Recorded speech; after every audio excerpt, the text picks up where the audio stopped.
예, 자케어는 모든 생애에 걸쳐서 경력 개발을 할 때 도움을 주는 인공지능입니다.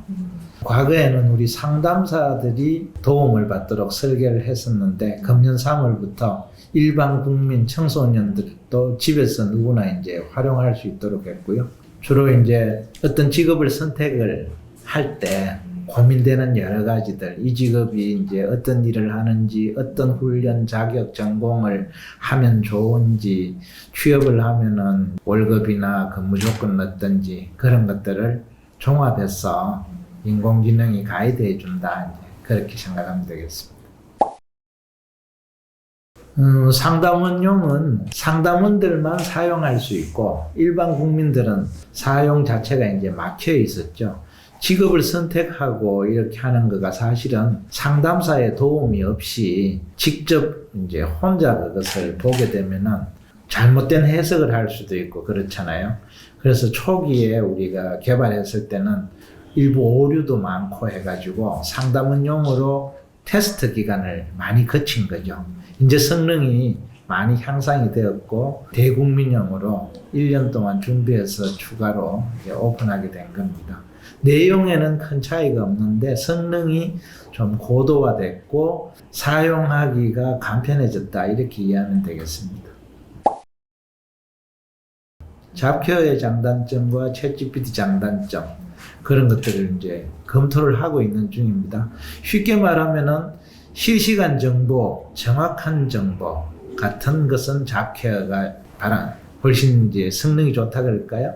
예를 들어서 구인 정보나 지금 훈련 정보가 어디 있는지 하고 자격에 대한 대한민국의 국가기술 자격이 어떤 건지 이런 것들은 자케어를 활용해야 되는 거고요. 이제 일반적인 이 직업의 장래 전망이 어떠냐, 이 직업에서 요구되는 소프트 스킬 같은 거 어떠냐, 그리고 여기 워라벨이 어떠냐 이런 거는 사실은 정확한 우리 통계나 실시간 정보로서 하기보다는 인터넷에 있는 여러 정보들을 조합하는 게 오히려 성능이 좋기 때문에 그런 부분은 자케어보다는 챗GPT가 더 잘하는 것 같다. 그래서 그거를 어떻게 같이 쓰게 해야 되지 않느냐 이제 그런 고민을 하고 있는 거죠. 2월부터 내부에 이제 챗GPT 활용 TF를 만들었어요. 그래가지고 최근에 이제 오픈 AI에서 공개한 여러 API를 가지고 파인 튜닝을 시켜보기도 하고 또 직접 그 API로 우리 잡케어 시스템에 연결시켜서 탑재해서 이제 서비스를 해주는 것 이런 것들을 여러 가지를 검토하고 테스트하고 있는 단계입니다. 저는 한마디로 챗GPT는 사람하고 기계하고 대화가 이제 시작됐다. 그거가 이제 가장 큰 의미가 있는 거다. 이제 뭐 인공지능 기술로서 설명을 하고 그 기능으로서 여러 가지 설명을 할 수 있지만 인간이 사실은 언어가 있다는 것, 말을 할 줄 안다는 게 동물과 구별되는 가장 큰 거잖아요. 그게 이제 인지혁명이고 인간만이 갖고 있던 고유한 기능인데 그것이 이제 기계하고 대화가 됐다는 것은 혁명적인 거죠. 그러니까 사회 전체가 엄청난 변화가 있을 거고 그러다 보면은 우리가 배우는 것도 바뀌고 일하는 것도 바뀌고 생활하는 것도 바뀌니까 우리가 이제 진로 지도를 하거나 뭐 고용센터에서 일을 하는 것들도 종래하고 같아질 수는 없는 거죠. 기계하고 말이 통하지 않았을 때 하고 통할 때 하고는 다른 식의 업무가 전개될 거다 저는 그렇게 생각을 합니다. 자케어 시스템을 고도화시키고 부족한 것은 챗GPT와 연결해가지고 일반 국민들이 집에서 언제 어디서나 편하게 자기의 어떤 역량에 대해 가지고 계속 업그레이드 시킬 수 있도록 만들어주는 거다.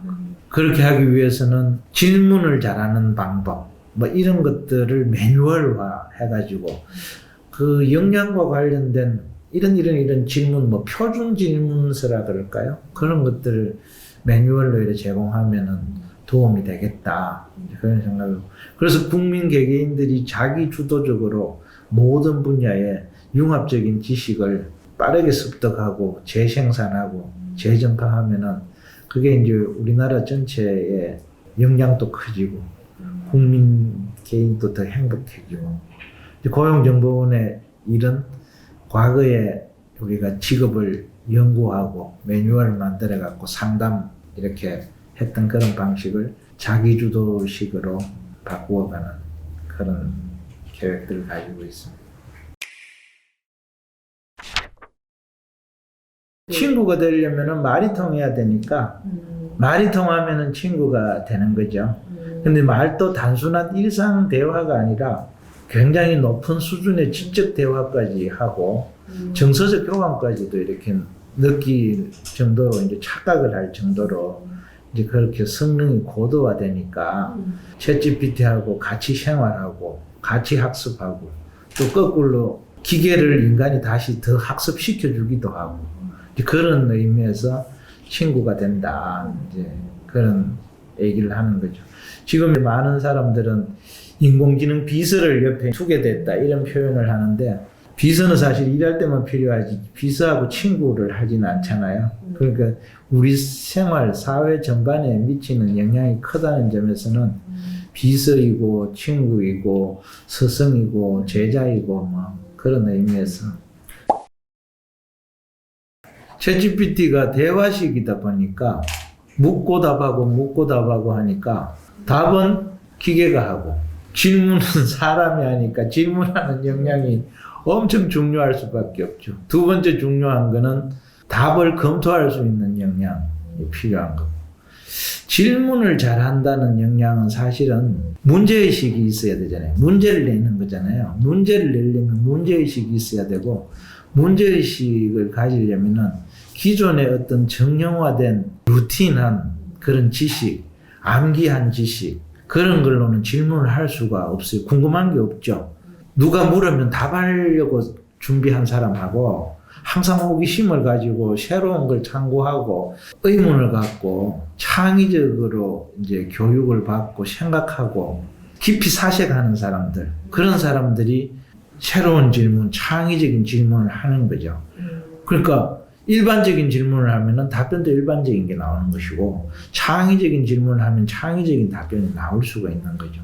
그래서 챗GPT 시대에 가장 중요한 게 질문하는 역량이라는 거고 그것이 이제 창의성이나 생각의 깊이, 폭 이런 것들이 과거하고 달라야 된다. 그래서 근데 사실 질문 잘하기가 굉장히 어렵잖아요. 특히 우리나라 교육제도 같은 데서 그런 훈련이 많이 안 돼 있고 해가지고 그래서 이제 질문 잘하는 사람과 잘 못하는 사람 간의 격차가 커질 수도 있다. 이제 그런 얘기들도 하고 하는 거죠. 우리가 뭐 30년 이상 동안 고용, 직업 능력, 인재 개발 뭐 이런 걸 계속 하다 보니까 그런 쪽에 무슨 전문성이 축적이 된 거고 거기에서 늘 풀지 못했던 수수께끼들을 누구나 갖고 있다 보니까 어떤 분야의 전문가들은 항상 남다른 문제의식이 있을 수가 있죠. 그래서 제가 말했지만 챗GPT는 진짜 전문가용이구나. 고민을 많이 하는 사람한테 도움이 되는구나. 얘는 어떤 답을 주는 게 아니고 누군 질문하면 답을 준다고 얘기하지만 사실 답이 없는 질문에 대해 가지고 질문을 하면은 답을 찾아가는 어떤 여러 가지 힌트를 준다. 뭐 그런 게 오히려 정확한 것 같아요. 사람들이 책을 만들고 사람이 그걸 가르치고 사람들이 배워갖고 사람들이 또 책을 쓰는 이 속도하고 챗GPT가 말귀를 알아들어가지고 지식을 생성하는데 이제 기계하고 인간이 연합군을 구성해갖고 매일매일 전 세계적으로 재생산하면은 어떤 일이 벌어질 건가? 과학기술의 발달 수준이나 어떤 철학적인 어떤 그 사유나 모든 것들이 속도가 엄청나게 빨라질 거다. 혁명적인 거다. 그래서 지식 생태계 바뀌는 거가 제일 무서운 거 아닌가. 저는 사실 그렇게 생각해요. 지식이 많이 빠르게 생성되고 전파되고 하기 때문에 그 많은 걸 이제 어떻게 학습할 거냐의 문제가 생기는 거죠. 학습하는 방식 거기 따라서 바뀔 수밖에 없고 과거처럼 뭐 책에서 정형화된 방식으로 전달하려고 누가 가르치고 교실에서 그런 것들은 아주 이제 전혀 지식이 없을 때 아주 초기 단계에는 그런 게 필요하겠지만 어느 수준이 이루어지면은 다 개개인이 직접 질문을 통해 자기 성향에 맞게 자기가 궁금한 것부터 그러니까 질문하는 수준이 보면은 지식의 수준하고 같잖아요. 많이 모르는 사람은 질문 수준이 낮을 거고 지식이 높은 사람은 질문 수준이 높을 건데 그럼 질문 수준만큼 그 사람이 탁탁탁 답을 해주니까 이게 정말 맞춤 학습이 가능한 거죠. 그리고 굉장히 신속히 이루어지는 거고 그리고 전 분야에 어떤 분야에든 호기심만 있으면 질문을 하면은 그쪽에서 지식에 바로 쉽게 접근할 수 있으니까 저는 그걸 학습이 진짜 민주화된다 그런 표현을 사용을 하는데 그런 게 사실 엄청난 거죠. 과거에는 좋은 대학에 가서 좋은 선생님한테 좋은 책을 가지고 배워야 되고 인터넷 시대에도 사실 굉장히 장벽이 컸거든요. 인터넷에 위키피디아나 뭐 이런 걸 보면 좀 괜찮은 것들이 이제 정리가 돼 있지만 사실은 그렇지 않은 정보들하고 막 뒤섞여가 굉장히 어려웠는데 그런 것들을 이제 간추려 가지고 질문을 하면은 바로 맞춤식으로 한다는 것이 얼마나 지식 생태계에 엄청난 일이 벌어질 건가. 특히 이제 평생학습 시대라고 그러잖아요. 우리가 초기에 학생들한테 이제 교육을 시킬 때는 일정한 어떤 정형화된 교육, 주입식 이런 게 필요할 수도 있어요. 기본 개념을 하려면은. 근데 그 다음 단계에 가가지고 계속 학습, 평생 학습, 그런 거는 진짜 맞춤식으로 해야지 회계식으로는 안 되거든요. 사람마다 성격이 다 다르고. 챗GPT가 제일 잘하는 게 내 MBTI가 뭔데? 이 지금 맞아요. 요즘 젊은 애들 그런 거 엄청나게 많이 한다고 그러대요. 네. 그럴듯하게 설을 풀어요. 이제 그런 것들이 뭐 좋게 표현하면 맞춤식이 되는 거죠. 우리 직업 지도에 있어서 가장 기본적인 두 가지가 의지가 있느냐, 그리고 역량이 있느냐. 의지도 없고 역량도 없는 경우가 있고 둘 다 왕성한 경우가 있는 거죠. 둘 다 왕성한 경우는 진로지도 할 게 별로 없어요. 스스로 알아서 이렇게 가면 아무도 없는 이런 경우 그런 거를 챗GPT는 어떻게 상담을 할까? 그건 궁금하잖아요. 한번 해보세요. 난 아무 의욕이 없어. 하고 싶은 게 없어. 근데 뭔가를 해야 된다고 하는데 정말 뭘 해야 될지 모르겠어. 이럴 때 어떻게 하냐고. 이제 그런 것들이 우리 상담원들도 사실 굉장히 힘들어하는 것들인데 이제 그것을 챗GPT 같은 데는 이제 심리적 상담 이런 것들에 굉장히 능한 것 같다. 왜 그런가 하면 그게 이제 상담을 할 때 객관성이 되게 중요한데 얘는 자기 생각이 없으니까 그동안 인류가 말해온 것들을 요약 정리하고 확률적으로 딱 하니까 우선 객관성이 좀 있을 수가 있죠.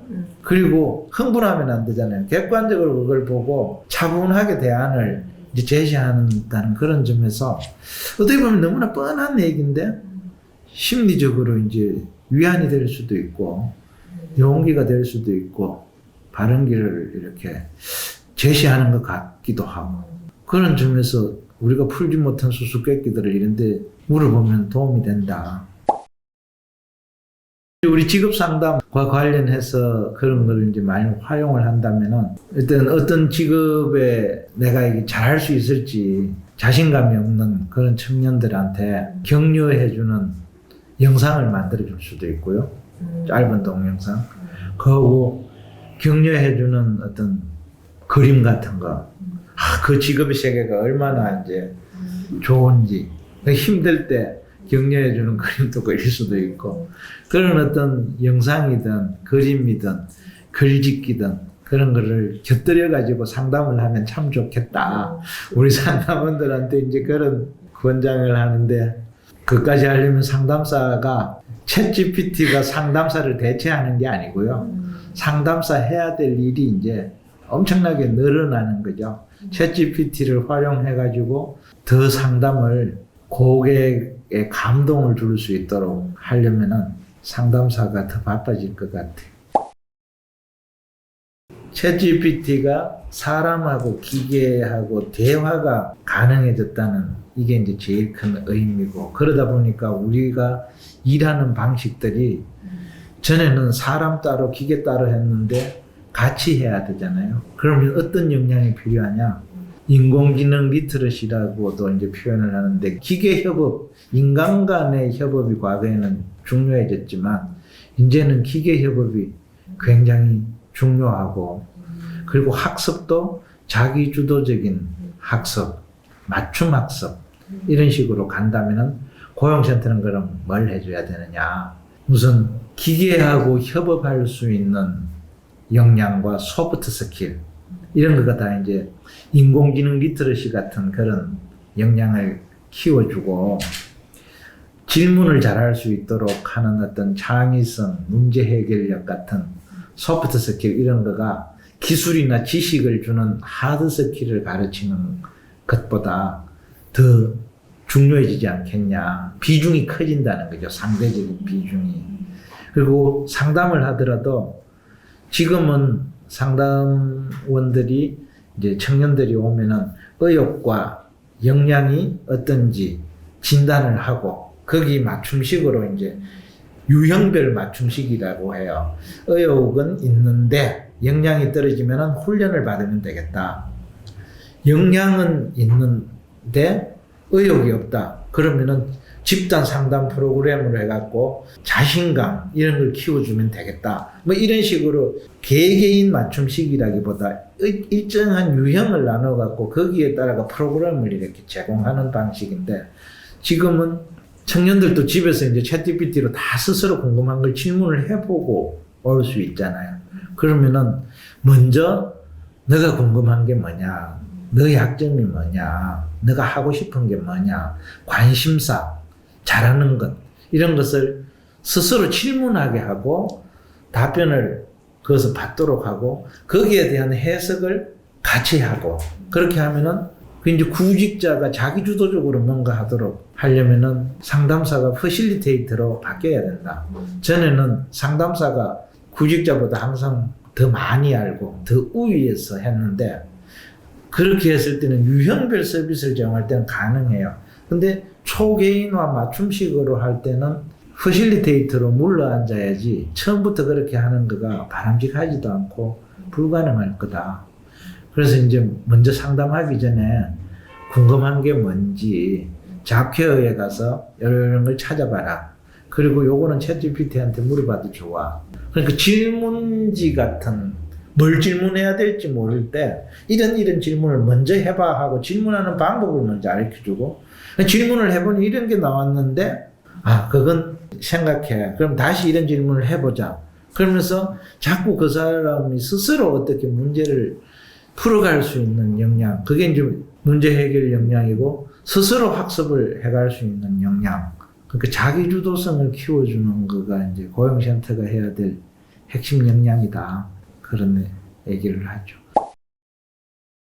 최근에는 우리 전국의 고용센터 제가 찾아다니면서 기존의 상담 방식을 잡케어 시스템과 챗GPT 이 두 개가 이제 인공지능 기반 새로운 상담을 가능하게 하기 때문에 새로운 방식으로, 자기주도 방식으로 우리 상담 기법을 바꾸자. 매뉴얼도 바꾸자. 상담원 교육 방식도 바꾸자. 그런 걸 주장하고 있습니다. 질문했을 때 어떻게 답하나, 이제 그런 어떤 직업과 진로 지도와 관련된 질문들을 사실 제일 많이 해봤고요. 그 다음에 이제 기업의 인재 양성 그런 부분들 많이 하고, 나머지 뭐 재미있는 거 그림 그리기나 동영상 만들기 그리고 일상생활 그런 거 이제 덤으로 하고요. 챗GPT는 사실은 굉장히 전문가용이다. 저는 그런 생각을 해요. 전문가고 창의성이 있고 이런 사람들이 이제 그걸 질문을 잘 할 수 있고, 또 답변이 틀렸을 때 바로잡는 질문을 다시 바로잡을 수가 있거든요. 근데 저 비전문가는 그 답변이 맞는지 틀린지를 알 수 없기 때문에 잘못 사용하면 위험할 수도 있다. 그런 생각이 들고요. 단순히 이제 질문도 잘해야 되지만 그 내용을 또 검토도 잘 해야 되니까, 챗GPT가 이제 다 해주니까 이제 공부 안 해도 되겠네.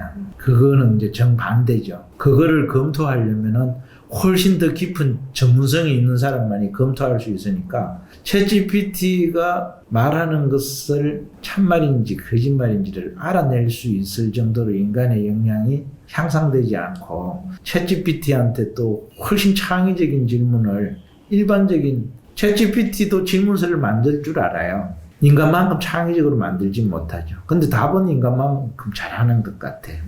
이제 그런 점에서 기계보다 뛰어난 인간이라면은 기계보다 질문을 더 잘하고 기계가 답한 것을 정확히 식별하는, 그러니까 더 많이 사실 공부를 해야 되겠죠.